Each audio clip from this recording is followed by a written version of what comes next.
ఇక 123వ ఆర్టికల్ ప్రకారం ఆర్డినెన్స్కు సంబంధించినటువంటి దాని గురించి సమగ్రంగా తెలుసుకునే ప్రయత్నం చేద్దాం. పార్లమెంట్ ఉభయ సభలు సమావేశాల్లో లేనప్పుడు అత్యవసరంగా చట్టం చేయాల్సిన పరిస్థితి ఏర్పడితే రాష్ట్రపతి ఆర్డినెన్స్ రూపంలో చట్టాలు తెస్తారు అని చెప్పేసి ఉంది. ఇక్కడ ఆర్డినెన్స్ అనేటువంటిది ఎప్పుడు రాష్ట్రపతి జారీ చేసే అధికారం కలిగి ఉంటాడు? పార్లమెంటు సమావేశాలు లేనప్పుడు అంటే ఉభయ సభలు సమావేశాలు లేనప్పుడు. అంతేకాని పార్లమెంట్లో రాజ్యసభ సమావేశం జరుగుతుంది, లోక్సభ సమావేశం లేదు, అప్పుడు ఆర్డినెన్స్ జారీ చేసే అధికారం ఉందా అంటే లేదు.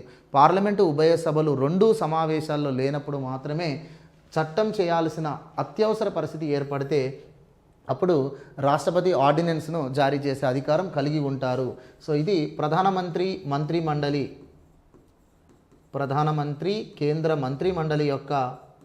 కేంద్ర మంత్రిమండలి యొక్క నిర్ణయం మేరకే ఈ ఆర్డినెన్స్ జారీ చేయబడుతుంది. అంతేకాని ఆర్డినెన్స్ జారీ చేయడం రాష్ట్రపతి యొక్క విచక్షణ అధికారం ఏమీ కాదు. ఈ ఆర్డినెన్స్ అనేటువంటిది పార్లమెంటు శాసనముకు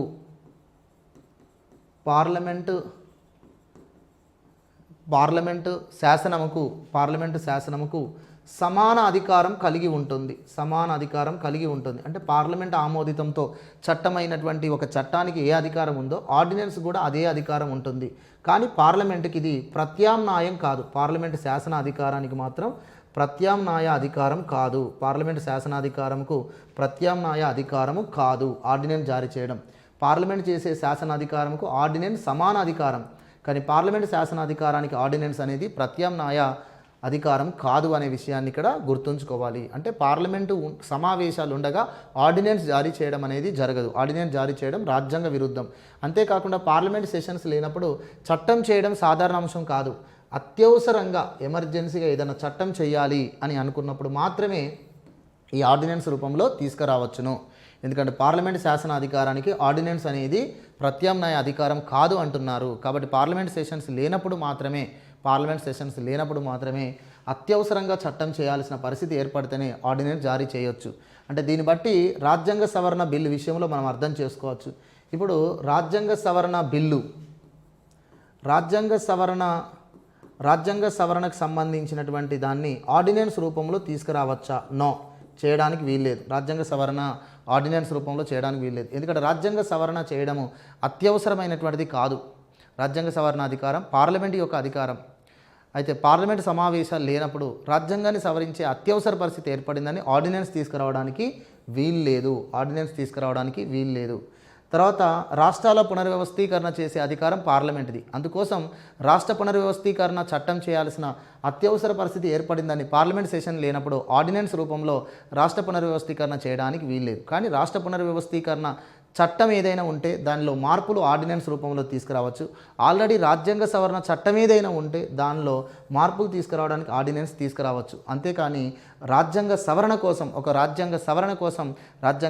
చట్టం కోసం ఆర్డినెన్స్ తీసుకురావడం కానీ, లేదా రాష్ట్ర పునర్వ్యవస్థీకరణ చట్టం కోసం ఆర్డినెన్స్ తీసుకురావడం కానీ, మరియు ఆర్థికపరమైన బిల్లుల కోసం ఆర్డినెన్స్ తీసుకురావడం కానీ కుదరదు. అయితే ఏదేమైనప్పటికీ పార్లమెంట్ సమావేశాలు లేనప్పుడు అత్యవసర చట్టం చేయాల్సిన పరిస్థితి ఏర్పడితే రాష్ట్రపతి ఆర్డినెన్స్ జారీ చేస్తాడు. మరి ఈ ఆర్డినెన్స్ అనేది ఎంతకాలంలోపు తిరిగి ఆమోదం పొందాలి? ఎందుకంటే ఆర్డినెన్స్ ఖచ్చితంగా పార్లమెంట్ ఆమోదం పొందాలి. సో ఆర్డినెన్స్ జారీ చేసిన తర్వాత మళ్ళీ ఎప్పుడైతే పార్లమెంట్ సమావేశం ప్రారంభమవుతుందో, పార్లమెంట్ సెషన్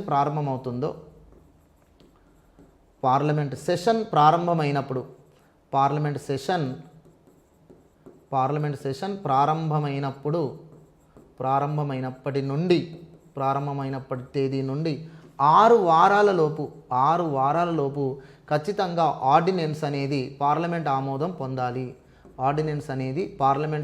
పొందాల్సి ఉంటుంది. అప్పుడు మాత్రమే అది చట్టంగా కొనసాగుతుంది. ఒకవేళ ఆర్డినెన్స్ జారీ చేసిన తర్వాత తిరిగి పార్లమెంట్ సెషన్ ప్రారంభమైన 6 వారాల వరకు కూడా ఆర్డినెన్స్ను పార్లమెంట్లో ప్రవేశపెట్టకపోయినా మరియు పార్లమెంట్ ఆర్డినెన్స్ను ఆమోదించకపోయినా 6 వారాల తర్వాత ఆర్డినెన్స్ అనేది రద్దవుతుంది. 6 వారాల తర్వాత ఆర్డినెన్స్ అనేటువంటిది రద్దవుతుంది. సో ఈ విషయాన్ని గుర్తుంచుకోవాలి. తర్వాత పార్లమెంట్ సెషన్స్ లేనప్పుడు మాత్రమే ఆర్డినెన్స్ జారీ చేస్తారు అంటున్నారు. పార్లమెంట్ సెషన్స్ లేని కాలమును ఏమంటారు అంటే, పార్లమెంట్ సెషన్స్ లేని కాలమును పార్లమెంట్ సెషన్ ప్రొరోగ్ అయిన కాలం, పార్లమెంట్ సెషన్స్ లేని కాలమును విరామ కాలము అంటారు. పార్లమెంట్ యొక్క విరామ కాలము అంటారు. ఈ పార్లమెంట్ యొక్క విరామ కాలములోనే చట్టం చేయాల్సిన అత్యవసర పరిస్థితి ఏర్పడితే రాష్ట్రపతి ఆర్డినెన్స్ జారీ చేస్తాడు. ఈ ఆర్డినెన్స్ తిరిగి పార్లమెంట్ సెషన్ ప్రారంభమైన 6 వారాల లోపు ఖచ్చితంగా ఆమోదం పొందాలి. ఒకవేళ 6 వారాల లోపు ప్రవేశపెట్టకపోయినా, ఆమోదం పొందకపోయినా ఆర్డినెన్స్ అనేది రద్దవుతుంది. అయితే ఇక్కడ క్వశ్చన్ ఏ విధంగా అడుగుతారంటే రాష్ట్రపతి జారీ చేసిన ఒక ఆర్డినెన్స్ పార్లమెంట్ సెషన్ లేనప్పుడు రాష్ట్రపతి జారీ చేసిన లేదా రాష్ట్రపతిచే జారీ చేయబడిన ఆర్డినెన్స్ అనేది పార్లమెంట్ సెషన్స్ లేనప్పుడు రాష్ట్రపతి జారీ చేసిన ఒక ఆర్డినెన్స్ అనేది పార్లమెంట్ ఆమోదం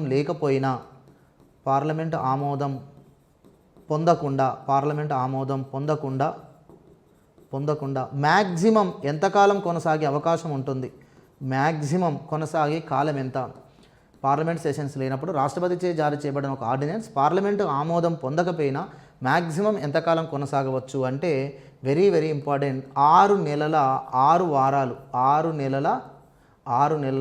వారాలు అనేటువంటి విషయాన్ని గుర్తుంచుకోండి. ఎందుకంటే ఒక సెషన్ మరొక సెషన్కి మధ్య కాలమే విరామకాలం. ఒక సెషన్ అయిపోయిన తర్వాత ఈ విరామకాలం అనేది 6 నెలలకు మించకుండా ఉండాలి. కాబట్టి ఈ విరామకాలంలో ఒక ఆర్డినెన్స్ జారీ చేయబడితే విరామకాలం వరకు కొనసాగుతుంది. విరామకాలం 6 నెలల లోపు మళ్ళీ ముగియాలి. కాబట్టి 6 నెలల లోపు తిరిగి పార్లమెంట్ సమావేశం ప్రారంభమవుతుంది. ప్రారంభమైన తర్వాత 6 వారాల లోపు ఖచ్చితంగా ఆమోదం పొందాలని ఉంది. కాబట్టి 6 నెలల 6 వారాల వరకు రాష్ట్రపతి జారీ చేసిన ఒక ఆర్డినెన్స్ పార్లమెంట్ ఆమోదం పొందకపోయినా కొనసాగుతుంది. అంతకంటే ఎక్కువ కాలం కొనసాగదు. ఎందుకంటే అంతకంటే ఎక్కువ కాలం కొనసాగదు. తర్వాత ఆటోమేటిక్గా పార్లమెంట్ ఆమోదం ఉంటేనే చట్టంగా కొనసాగుతుంది, లేకపోతే రద్దవుతుంది. సో ఇది ఆర్డినెన్స్ సంబంధించిన అంశం. ఇక ఆర్డినెన్స్ సంబంధించినది రాష్ట్రపతి జారీ చేసిన ఆర్డినెన్స్ సంబంధించిన వివిధ కేసులు, మొత్తానికి ఆర్డినెన్స్ సంబంధించినటువంటి వివిధ సుప్రీంకోర్టు వివిధ కేసులలో ఇచ్చినటువంటి జడ్జిమెంట్స్ ఉన్నాయి. వీటి గురించి గుర్తుంచుకోవాలి. Judgments. So first one DC Wadhwa versus Bihar రాష్ట్రం కేసు. దీనికంటే ముందు కూపర్ వర్సెస్ RC కూపర్ అంటారు. RC Cooper versus union of India 1970 కేసు. ఈ కేసు ఏమిటి అంటే 1969లో బ్యాంకులను జాతీయకరణ చేస్తూ 14 బ్యాంకులను జాతీయకరణ చేస్తూ ఇందిరాగాంధీ ప్రభుత్వము ఆర్డినెన్స్ తీసుకురావడం జరిగింది. 1969లో 14 వాణిజ్య బ్యాంకులను 14 ప్రైవేట్ బ్యాంకులను జాతీయం చేస్తూ ఒక ఆర్డినెన్స్ తీసుకురావడం జరిగింది. అప్పుడు దీన్ని సుప్రీంకోర్టులో సవాల్ చేశారు. 1970లో Cooper versus union of India కేసులో ఆర్డినెన్స్ విషయంలో సుప్రీంకోర్టు ఒక జడ్జిమెంట్ ఇచ్చింది. ఏమిటి అంటే దురుద్దేశపూర్వకంగా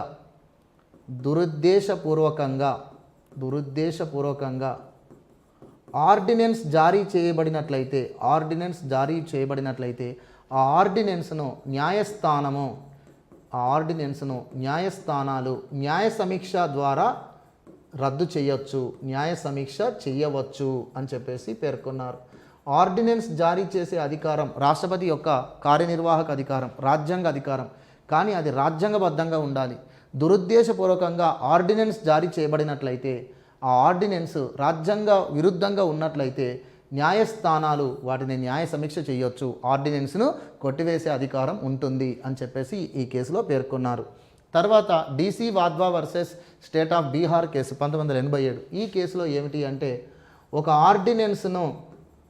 ఆర్డినెన్స్ను శాసనసభ సమావేశం లేనప్పుడు ఒక ఆర్డినెన్స్ జారీ చేయబడి తిరిగి శాసనసభ సమావేశం ప్రారంభమైన తర్వాత శాసనసభలో ఆర్డినెన్స్ ప్రవేశపెట్టకుండా 6 వారాల వరకు ఆ ఆర్డినెన్స్ కొనసాగించి తదుపరి రద్దయిన తర్వాత మళ్ళీ శాసనసభ సమావేశం లేనప్పుడు మళ్ళీ దాన్ని ఆర్డినెన్స్గా తీసుకొస్తూ ఇలా కొన్ని సంవత్సరాలు ఒకే ఆర్డినెన్స్ను శాసనసభ ఆమోదం పొందకుండా కంటిన్యూగా ఒక 17 సార్లు అదే ఆర్డినెన్స్ను కొనసాగిస్తూ వచ్చారు. ఇది బీహార్లో జరిగింది. అర్థమవుతుందని నేను చెప్పేది. బీహార్ శాసనసభ సమావేశం లేనప్పుడు ఆర్డినెన్స్ జారీ చేశారు. ఆర్డినెన్స్ జారీ చేయడం అనేది అత్యవసరం కోసం జారీ చేశాం. శాసనసభ సమావేశం లేదు కాబట్టి వెంటనే చట్టం తీసుకురావాల్సినటువంటి అత్యవసర పరిస్థితి ఉంది కాబట్టి ఆర్డినెన్స్ జారీ చేశారు. జారీ చేసిన తర్వాత తిరిగి మళ్ళీ బీహార్ శాసనసభ సమావేశం ప్రారంభమైన తర్వాత ఆ ఆర్డినెన్స్ను శాసనసభలో ప్రవేశపెట్టి ఆమోదింపజేసుకోవాలి. కానీ దాన్ని శాసనసభకు తీసుకురారు. అలా 6 వారాల తర్వాత ఆర్డినెన్స్ రద్దవుతుంది. రద్దయిన కొంతకాలం తర్వాత శాసనసభ మళ్ళీ ప్రొరోగ్ అవుతుంది. మళ్ళీ ప్రొరోగ్ కాగానే మళ్ళీ అదే ఆర్డినెన్స్ను ప్రవేశపెడతారు. అలా 17 సార్లు శాసనసభలో ప్రవేశపెట్టకుండా, శాసనసభ ఆమోదం లేకుండా ఒకే ఆర్డినెన్స్ను కొనసాగిస్తూ వచ్చారు.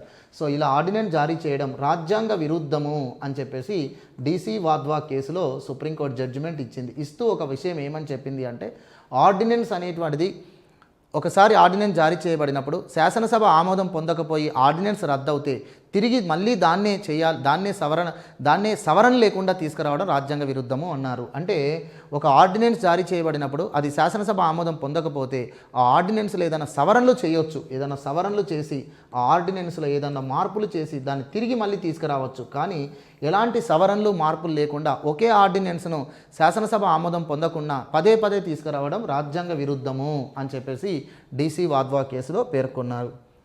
ఇక తర్వాత next Shamsher versus State of Punjab case 1974. ఈ కేసులో అసలు ఆర్డినెన్స్ను జారీ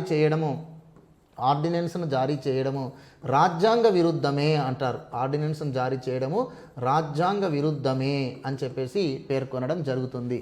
ఎందుకంటే ఆర్డినెన్స్ అనేటువంటిది పార్లమెంట్ యొక్క శాసనాధికారాన్ని బలహీనం చేస్తుంది. ఎందుకంటే కొన్ని నెలల వరకు కూడా పార్లమెంట్ ఆమోదం పొందలేనటువంటి ఒక శాసనం ఆర్డినెన్స్ రూపంలో ఉండే అవకాశం ఉంది. కాబట్టి ఆర్డినెన్స్ రాజ్యాంగ విరుద్ధంగా ఉండరాదు. ఆర్డినెన్స్ అనేది రాజ్యాంగ ఉల్లంఘన చర్యగా ఉండరాదు. పార్లమెంట్ చేసినటువంటి చట్టమైన న్యాయ సమీక్ష చేసేటప్పుడు దానికి కొంత పద్ధతులు ఉంటాయి. కానీ ఆర్డినెన్స్ మాత్రం రాజ్యాంగ ఉల్లంఘనగా ఉంది అంటే మాత్రం ఆర్డినెన్స్ను వెంటనే కొట్టివేసే అవకాశం న్యాయస్థానాలకు ఉంటుంది అని చెప్పేసి పేర్కొనడం జరిగింది. ఇక భారత రాష్ట్రపతి ఆర్డినెన్స్ మరియు చట్టాలు, వాటికి సంబంధించినటువంటి సవరణలు. సో ఇంతకుముందు నేను చెప్పినట్టుగా ఒక ఆర్డినెన్స్ అనేది 123వ ఆర్టికల్ ప్రకారం ఆర్డినెన్స్ అనేది రాష్ట్రపతి జారీ చేస్తారు. 123వ ఆర్టికల్ ప్రకారం ఎవరి యొక్క సిఫార్సు మేరకు? ప్రధానమంత్రి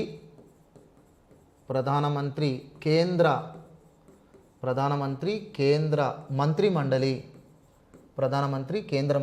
యొక్క నిర్ణయం మేరకు చట్టం చేయాల్సిన ఆవశ్యకత ఏర్పడితే 123వ ఆర్టికల్ ప్రకారం రాష్ట్రపతి ఆర్డినెన్స్ జారీ చేయొచ్చు.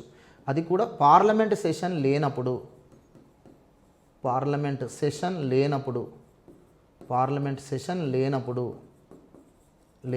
అంటే పార్లమెంట్ యొక్క విరామ కాలంలో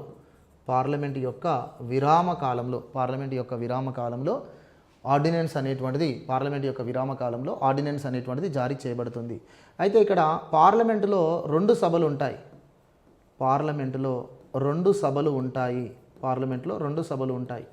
రాజ్యసభ, లోక్సభ రద్దు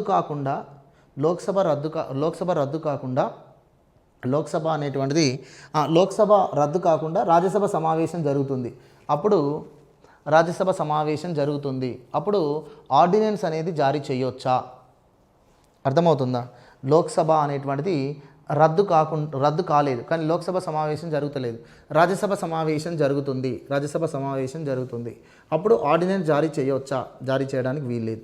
లోక్సభ రద్దయింది, రాజ్యసభ సమావేశం జరుగుతుంది. అప్పుడు ఆర్డినెన్స్ తీసుకురావచ్చు. సో ఇలా ఆర్డినెన్స్ అనేది ఏ సందర్భంలో జారీ చేయొచ్చు, ఏ సందర్భంలో జారీ చేయరాదు అనేటువంటిది కూడా మనకు చాలా క్లియర్గా సుప్రీంకోర్టు జడ్జిమెంట్ల ద్వారా పేర్కొంది. ఓకేనా? సో ఏదైనా ఒక ఆర్డినెన్స్ను జారీ చేసినప్పుడు ఖచ్చితంగా అది పార్లమెంట్లో ప్రవేశపెట్టకుండా అదే ఆర్డినెన్స్ను మళ్ళీ యాజ్ ఇట్ ఈస్గా తీసుకురావడానికి వీల్లేదు. ఒకవేళ సవరణలు చేసి తీసుకొచ్చే అవకాశం మాత్రం ఉంటుంది.